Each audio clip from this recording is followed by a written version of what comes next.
stated goal of XAI is to understand the universe. Yeah. So to really just understand the nature of the universe, and even what questions to ask about the universe.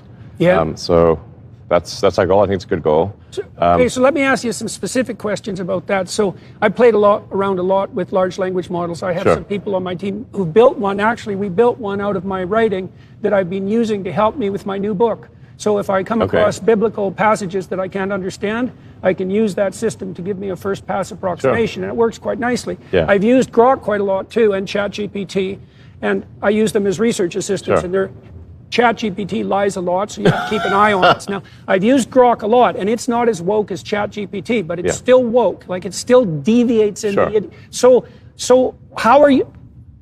Can you address that by... It's just a language model at the moment, let's say. If it also understood images, if it also understood behavior... It actually does understand images at this point. Okay, and is the language model and the image understanding, are they stacked on top of each other? Because I think that's partly how we triangulate psychologically, right? We have an imagination and we have a verbal module, but those things have to work in sync. And we also have... It certainly is intended to work in sync. It is intended to be what's called a multimodal model, which means understanding text, images, and video, and audio. Okay, if it understands video, will it start to understand behavior? Yeah. All this data that you've collected with your cars. So I've been wondering, I know Tesla's a car company, but when I look at what you do, AI company. Yeah, well, exactly. Well, yeah, well, maybe more. Like, those aren't cars; those are autonomous robots. Yeah, they're robots on four wheels. Autonomous robots on four wheels. Yeah, they just look like a car. Right. They're disguised as a car. Disguised in a sense. as a car. Yeah. Yeah. Okay. So, what advantage do you have in training Grok, given that you have all this real-world data that you've gathered from your automobiles? We haven't yet applied real-world video from Tesla to Grok yet. So I do want to emphasize XAI is a fairly new company. It's just a little over a year old. So we really have a lot of catching up to do to companies, relative to companies that have been around for 5 or 10 or 20 years. We're catching up fast. I think the velocity of improvement of XAI is faster than any other company out there. We just completed we were just able to install and bring online a massive new training center that as mentioned, we're building in Memphis. And it's from beginning hardware installation to it beginning training was only 19 days. And that's the fastest by far that anyone's been able to do that. So we're moving quickly, but we're still catching up. And so if you use... Catching up to who? Well, catching up to, say, Gemini, ChatGPT, Claude, and the others. And how do you feel that Grok... We're catching up fast. How do you feel that Grok performs, say, in relationship to ChatGPT now? Well, so the Grok version that's been released is still based on Grok 1, version 1 training. We've made several improvements, so it's sort of called Grok 1.5. But the foundation model of Grok is still an order of magnitude weaker than ChatGPT. So it's doing quite well given that order of magnitude difference. And this new system, how powerful is it compared, let's say, to ChatGPT?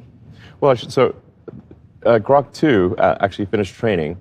Now, Grok 2 was training with we call it roughly 15,000 GPUs, and they're H100. So Grok 2 finished training about a month ago. We're doing what's called fine-tuning, fixing bugs and whatnot. So we'll release Grok 2, which will be should be on par with or close to a GPT-4, and that's hopefully we release that next month. Then what we're doing in the Memphis data center is we're actually training Grok 3. So that'll probably finish training in about 3 or 4 months, and then there'll be some fine-tuning and bug fixing and whatnot.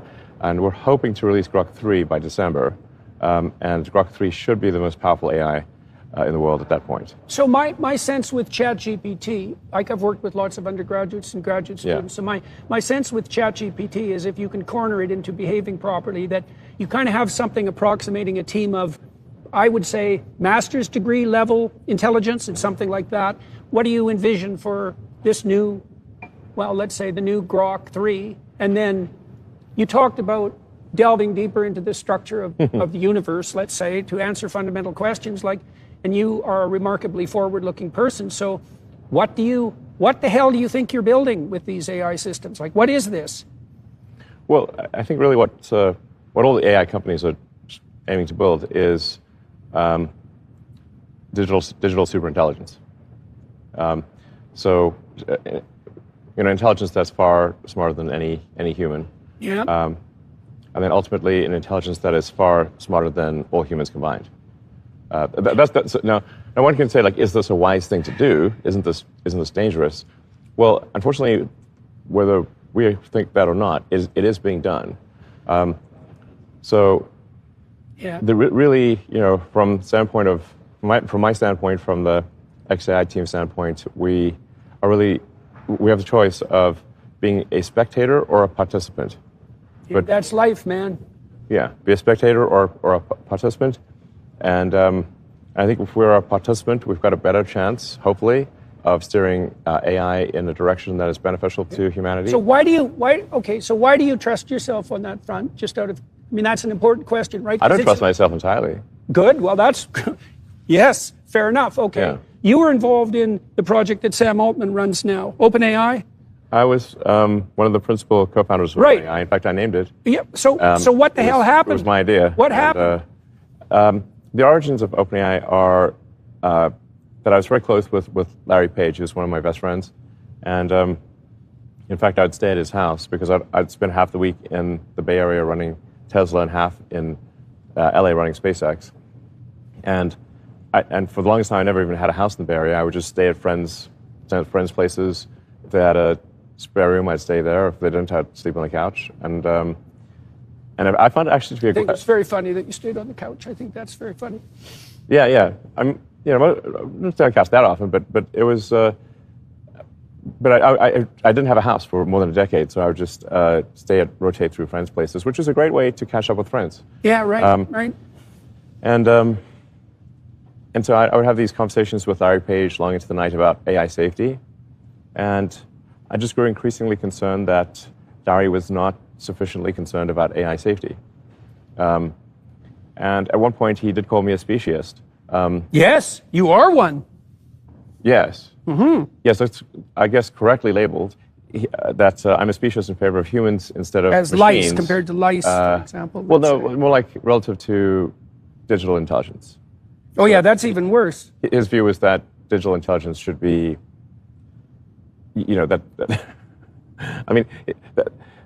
Larry's view is if I'm not misspeaking, is that ultimately we will all upload our minds to the computer and everyone will just be robots. So SpaceX develops advanced rocket technology, which is considered an advanced weapons technology because it's a core part of like intercontinental ballistic missiles. Yep. So there are only a handful of things in the sort of highest level of weapon technology, and rocket technology is one of those, because we could deliver a payload and basically bomb anywhere on Earth, right? From anywhere on Earth. So, I was told in no uncertain terms by the government that if we hired anyone who was not a permanent resident of the United States, had to have either a green card or a citizen, that I would go to prison. Oh yeah. Because the presumption if somebody's not a permanent resident is that they will leave the United States and take the rocket technology from SpaceX to potentially to countries that would cause harm to the United States. Right, right.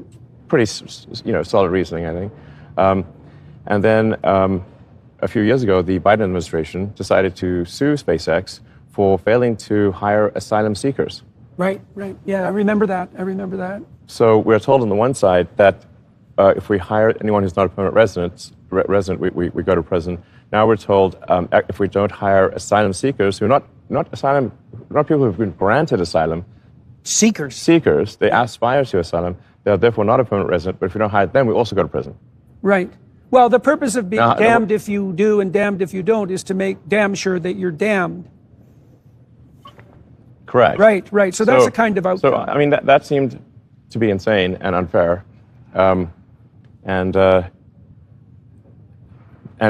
did the Biden administration? Because they can only do so many big cases per year. There's a finite number they can do. Yeah. Why would the Justice Department, of all the injustices that occur, pick this as one of their biggest cases? Yeah. Why? Why do you think? Well, I think they probably had I don't know. There was some lawfare. I think it was a. What do you think? I think it was political. I think it was the relationship to you. Well, I don't know all the things, but this is before supporting Trump or anything like that. Yeah. In fact, I supported Biden, and before that Hillary, and before that Obama. So right, that's why I was asking if this comes as a shock. It could just be random. It could be like they didn't tell us. Why pick us? Why do such a crazy lawsuit? Random's a bad. Even if it is random, that's still bad. It's still I mean, bad. That's just a marker of incompetence. But if it's not random, well, it seems to be highly unlikely to be random. Yes, and also why attack SpaceX and not say Boeing or Lockheed? I think part of it might be that SpaceX is not unionized, and the Democratic Party in the U.S. is fundamentally controlled by the unions. Mm-hmm. So that I'm speculating here, but since we're not unionized, we're, I think, a very happy workforce. I'm out there on the factory floor. I don't see if people are happy. It's a good vibe. Well, they're engaged in something ridiculously exciting. It's at cool. minimum. Well, that's not nothing. People can go a long ways if they're part of a project that's aiming at Mars. Let's say that's definitely aiming up. So that's really exciting. That's a real opportunity for people.